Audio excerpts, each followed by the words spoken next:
അപ്പോ സെവീന, ഇപ്പൊ ഞാൻ ചോദിക്കുന്നത് ഇവിടെയാണോ നിങ്ങൾക്ക് എല്ലാ ക്ലാസ്സസും അതോ വേറെ എവിടെയൊക്കെ ക്ലാസ്സസ് ഉള്ളത്? നമുക്ക് ഇവിടെ കുറെ ക്ലാസ്സസ് ഒക്കെ ഇവിടെ തന്നെയാണ് ഉണ്ടാവുക. ഇതിന്റെ ഓരോ റൂംസിലൊക്കെ ആയിട്ട് നമുക്ക് ക്ലാസ് ഉണ്ടാവുക. പിന്നെ നമുക്ക് ഇവിടെ അടുത്ത് ഹോസ്പിറ്റൽസ് ഉണ്ട്. ഹോസ്പിറ്റൽസിലൊക്കെ ക്ലാസ്സസ് ഉണ്ടാവാറുണ്ട്.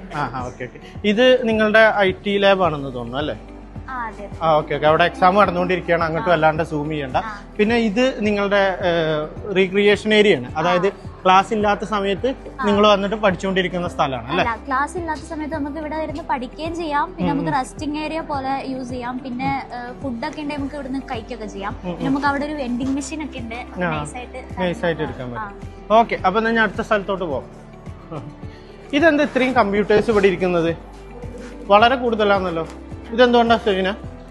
ഇത് നമുക്ക് എക്സാംസ് ഒക്കെ വരാ കമ്പ്യൂട്ടറൈസ്ഡ് ആണ്. അപ്പൊ നമുക്ക് അതായത് എല്ലാ എക്സാംസും കമ്പ്യൂട്ടറൈസ്ഡ് ആണ്. അപ്പൊ അതായത് ഓരോ സ്റ്റുഡൻസിനും ഇതിപ്പോ ഒരു 12,000 കമ്പ്യൂട്ടേഴ്സിന്റെ മേലെ കാണും അല്ലേ ഇതിനകത്ത്? സത്യം പറഞ്ഞു കഴിഞ്ഞാൽ ഇത്രയും ഫെസിലിറ്റീസ് നമ്മളെ നാട്ടിലുണ്ടോ എന്നുള്ള കാര്യത്തിൽ തന്നെ വളരെ സംശയകരമാണ്.